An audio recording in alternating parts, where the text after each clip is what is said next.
¿Alguna vez te has preguntado cómo fue la infancia de Dom Pedro I, el hombre que lideró la independencia de Brasil y se convirtió en el primer emperador del país? La historia de este príncipe, que desde joven enfrentó enfermedades, desafíos y aventuras, es fascinante y está llena de curiosidades. Hoy exploraremos la trayectoria de Dom Pedro I desde sus primeros años en Portugal hasta su destacada liderazgo en Brasil. Prepárate para un viaje a través de la historia. Dom Pedro I nació en 1798, en el lujoso Palacio de Queluz, en Lisboa, Portugal. Desde pequeño, su salud fue una preocupación. Enfrentó enfermedades como el sarampión y infecciones por lombrices, que logró superar gracias a los cuidados de su niñera, doña Mariana Botelho, y su tutor, don Vasco Cabral, responsables de su educación y bienestar.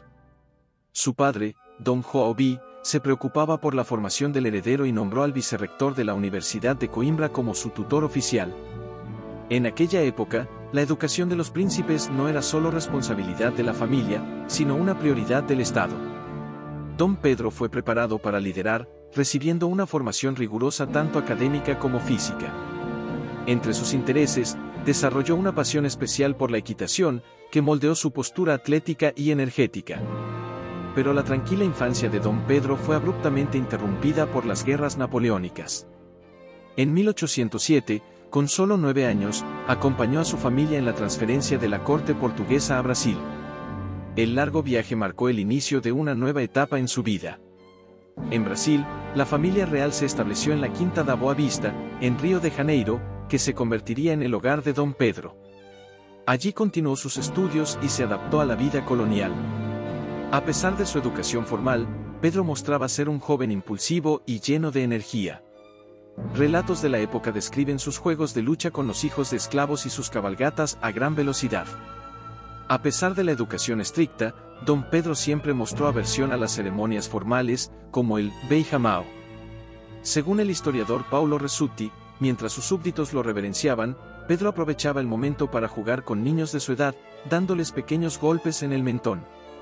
Este comportamiento impulsivo reflejaba su personalidad emocional y, a menudo, explosiva. Al mismo tiempo, era afectuoso, valiente y obstinado. Estas características marcaron su vida personal y política, moldeando al líder que años después uniría a Brasil en la lucha por la independencia. En 1821, Dom João B. regresó a Portugal, dejando a Pedro como príncipe regente en Brasil. Con solo 23 años, enfrentó una enorme presión para regresar a Europa, pero decidió quedarse, atendiendo al clamor popular. Así, el 9 de enero de 1822, proclamó el histórico Día del Fico. La relación entre Brasil y Portugal se deterioraba rápidamente, y el coraje de Dom Pedro fue puesto a prueba. Tras recibir cartas de su esposa Leopoldina y de José Bonifacio relatando los abusos de las cortes portuguesas, Pedro tomó la decisión definitiva. El 7 de septiembre de 1822, a orillas del río Ipiranga, proclamó la independencia de Brasil, declarando «independencia o muerte».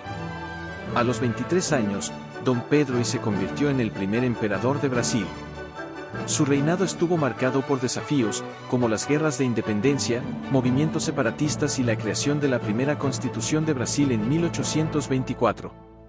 Como líder, Pedro era enérgico, le gustaba resolver problemas personalmente y poseía un talento artístico, siendo incluso el compositor del himno de la independencia.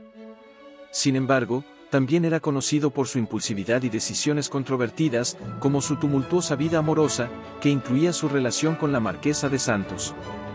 La presión política y la insatisfacción popular llevaron a Dom Pedro I a abdicar del trono en 1831, en favor de su hijo, Pedro de Alcántara, quien sería coronado como Dom Pedro II. Tras su abdicación, Pedro regresó a Portugal para enfrentarse a su hermano, Dom Miguel, en la Guerra Civil Portuguesa. Comandando un pequeño ejército, Pedro lideró el sitio de Oporto y, tras años de lucha, restauró a su hija, Doña María II, en el trono. En 1834, con su salud debilitada por la tuberculosis, falleció en la misma habitación donde nació, en el Palacio de Queluz. Dom Pedro I fue un líder lleno de contradicciones, valiente y carismático, pero también impulsivo y polémico. Su legado, sin embargo, es innegable. Moldeó a Brasil como una nación independiente y dejó una profunda huella en la historia. Hoy, Sus restos descansan en la cripta imperial, en Sao Paulo, mientras su corazón permanece como reliquia en la ciudad de Oporto, en Portugal. ¿Te gustó conocer más sobre la historia de Dom Pedro I? Dale like, comparte con tus amigos y comenta cuál momento de la vida del emperador te pareció más interesante. Suscríbete al canal para más videos sobre la historia de Brasil. Hasta la próxima.